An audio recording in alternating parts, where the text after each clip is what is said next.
नमस्कार मंडळी, किचनच्या अस्मितामध्ये आपणा सर्वांचे खूप खूप मनापासून स्वागत आहे। आज आपण लसूण जिरं घातलेला लाल मसाला कसा बनवायचा ते पाहणार आहोत।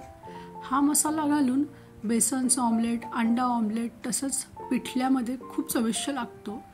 तसेच रोजच्या भाजीलाही झणझणीत लाल रंग येण्यासाठी हा मसाला वापरू शकता। आणि उपवासासाठी लाल तिखट बनवत असाल तर त्यामध्ये लसूण आणि जिरं वापरू नका। चला तर मग 2 किलोचा लाल तिखट मसाला बनवण्यासाठी लागणारे साहित्य पाहूयात। इथे मी 1 किलो लवंगी मिरची घेतलेली आहे। लवंगी मिरचीने मसाल्याला तिखटपणा येतो। मिरचीचे देठ काढून कडकडीत उन्हात 2 ते 3 दिवस मिरची वाळवून घ्यायची आहे। तसेच बेडगी मिरची ही 1 किलो घेतली आहे। बेडगी मिरचीने मसाल्याला छान लाल कलर येतो।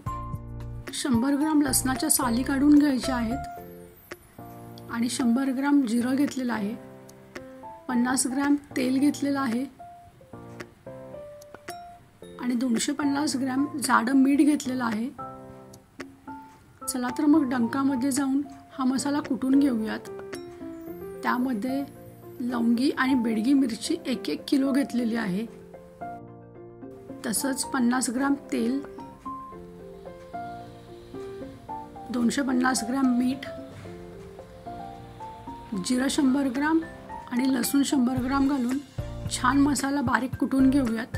अशा प्रकारे तयार करून घेतलेले लाल तिखट वर्ष 2 वर्ष अजिबात कलर न जाता छान टिकतं।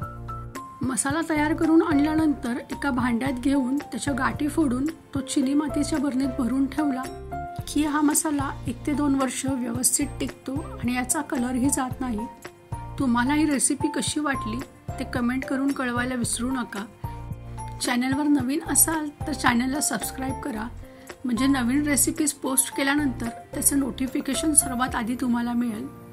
चला तर मग पुन्हा भेटू अशाच नवनवीन रेसिपीज सोबत किचनची अस्मितामध्ये। वेळात वेळ काढून ही रेसिपी पाहिल्याबद्दल धन्यवाद।